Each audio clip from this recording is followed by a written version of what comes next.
I woke up to a miracle today. Triggers stay as I find my way. No judgment to lead astray. In this peaceful state I'll stay. All right, welcome back, everyone. It's time for another deep dive into A Course in Miracles. You know, I think we really just started to scratch the surface with Lesson 1 yesterday. Oh, for sure. And now we're already jumping right into Lesson 2. And I love this one. Yeah. This one's all about perception, how we see the world around us. It's a really cool I think this one is really going to shift some perspectives for people. I think so, too. So before we get into it, I just want to, read the lesson verbatim. Okay. It's a short one, so. I have given everything I see in this room all the meaning that it has for me. Mm-hmm. And they already, encourage us to pause right there. Yeah. Like, just sit with that statement for a second. Wow, yeah. I mean, that first sentence packs a punch. It does. I have given everything I see in this room all the meaning that it has for me. Because, it's so easy to just go through life and assume things have inherent meaning. Right, exactly. Like a chair is a chair, a traffic jam is annoying. Right, exactly. But this lesson it's like saying, wait a minute, hold on a second. Yeah. You're the one that's calling the shots. Right. You're the one that's deciding what things mean. Okay, so let's keep going. Okay. The exercises with this idea are the same as those for the first one.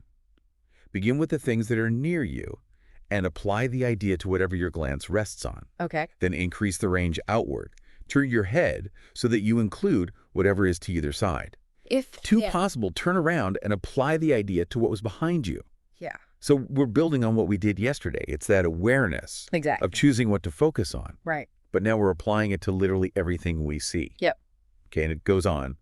Remain as indiscriminate as possible in selecting subjects for its application. Do not concentrate on anything in particular, and do not attempt to include everything in an area, or you will introduce strain. Merely glance easily and fairly quickly around you, trying to avoid selection by size, brightness, color, material, or relative importance to you. Take the subjects simply as you see them. Try to apply the exercise with equal ease to a body or a button, a fly or a floor, an arm or an apple. Yeah, don't judge. The sole criterion for applying the idea to anything is merely that your eyes have lighted on it. I am picking up. Make no attempt to include anything in particular, but be sure that nothing is specifically excluded. Wow. So that was a mouthful. I mean, there's so many important words in there. Yeah. Like indiscriminate, equal ease, no attempt to include anything in particular, but also don't exclude anything. Right. I mean, it really sounds like the challenge here is to try to look at everything with that same neutral lens. Yeah. Yeah. Without judgment. I mean, can we even do that? Right. Is that Yeah, even possible? Because it's like we're so used to. I mean, it's natural to have preferences, right? Absolutely. I think that's the practice, right? Like, Okay. because we're so used to categorizing things, right? Like, this is good, this is bad, this is important, this is not. But this lesson is kind of inviting us to just let go of all those labels and just see things as they are without all that mental commentary, Like, can you really say a button is less important than a human body? Well, I guess not when you put it that way. It's all about the meaning that I'm giving them. Yeah. Okay.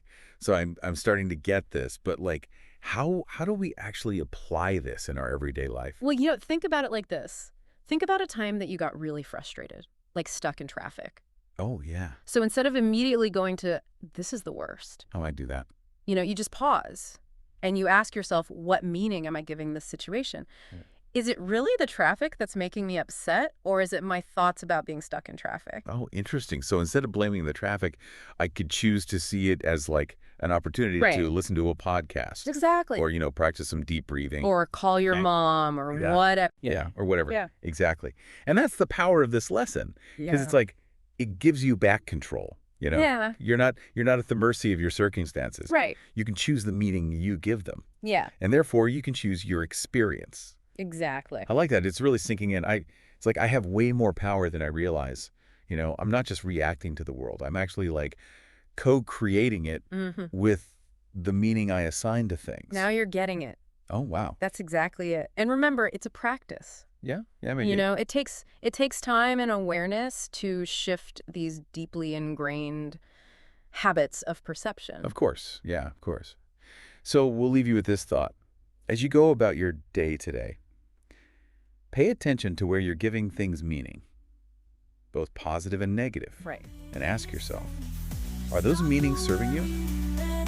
Or could you choose a different perspective? I love it. We'll see you back here tomorrow as we continue this journey with Lesson 3. I woke up to